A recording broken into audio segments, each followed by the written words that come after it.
বরিশালের লঞ্চের হোগা ধরিয়ে ডাকা যায়, তাই কি করবে? তোমার হোগা ধরিয়ে যাবে?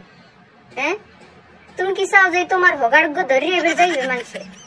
তোমার হোগা গো কি এতই হোগা? তোমার হোগা কি বললা হোগা? তোমার হোগার মধ্যে কৃমি হয়েছে, তুমি ডাক্তার দেখো। তোমার যদি ওই যে এলোপ্যাথিতে না ধরে তাহলে হোমিওপ্যাথি দেখো, বুঝছো? তোমার তো বড় রোগ হয়ে গেছে, কৃমিতে খোসায় গোড়া হয়ে গেছে। শয়তান ফয়তান জানি কুমের।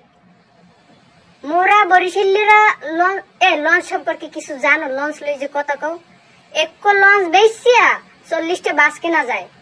রাস্তার মধ্যে যে বাস চলে, এবার লঞ্চ এখন তো নাই, তবু কথায় কথায় লঞ্চ বিলুপ্তি হয়ে গেছে। সুন্দরবনে যেমন বাঘ ছাড়া এই সুন্দরবন অপরিপূর্ণ, এরম তো মগো হয়েছে যে বরিশাল লঞ্চ ছাড়া অপরিপূর্ণ। তবু লাগিয়ে আমার কথা শুনতে শুনতে শুনতে শুনতে লঞ্চ গুলো গেছে গিয়ে। এখন পদ্মা সেতু হয়েছে, যাইস পদ্মা সেতু নিচে ইলিশ মাছ দিয়ে চারপে দূরে কয়টা ভাত খাওয়াই দিব। একটা কথা আছে, সে কথাটা হইলো যে গু সব মাছেই খায়, নাম পাঙ্গাস মাছে। কিছু মানুষের সমস্যা, সারাদিন বরিশাল বরিশাল বরিশাল লেগো পিছনে লেগে থাকে।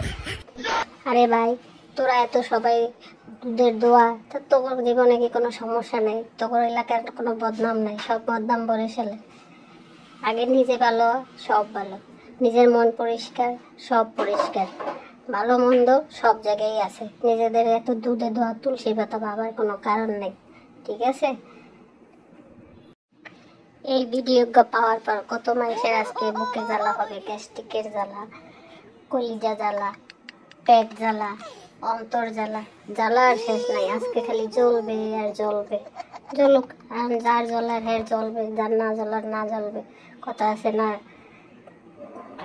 যার যেরকম মন হ্যাঁ হেরমেরই জ্বলবে, জ্বললে একটা কিছু করার নাই। ভাই নিজের খাই নিজের করে আর একজনের জ্বলাজ্বলি দিয়ে আর বড় দরকার নেই। ভিডিও তো বানাইছি, মন চাইলে দেখেন, মন না চাইলে না দেখেন।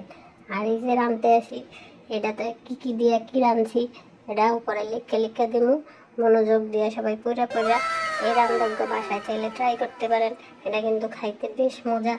যখন আপনার মুখে রুচি না থাকবে, কোনো কিছু খাইতে ভালো লাগবে না, তখন আপনি চাইলে এরকম একটা রান্না আপনি খাইতে পারবেন, ঠিক আছে? তাই ওই সব কথায় কান দিয়েন না। নিজের ভালো, জগৎ ভালো, নিজের মন পরিষ্কার, সব পরিষ্কার। আজে বাজে ফালতু কথায় কান না দিয়া নিজের কাজ নিজে করেন। কন্টেন্ট বানাইতেছি, কন্টেন্ট বানাই, এটা অনেকের ভালো লাগে না, ভালো না লাগলে নাই। নিজের কাজ নিজে না করার কোনো কারণ নাই। নিজের কাজ নিজে করবো, ভালো লাগলে লাগলো, না লাগলে নাই। এত ভালো দেখার সময় কইকন, মানুষের ভালো দেখতে দেখতে নিজে তো গেছি বাসতলায়, এখন শুধু বাসের উপরেই আছি, বাস আর বাস।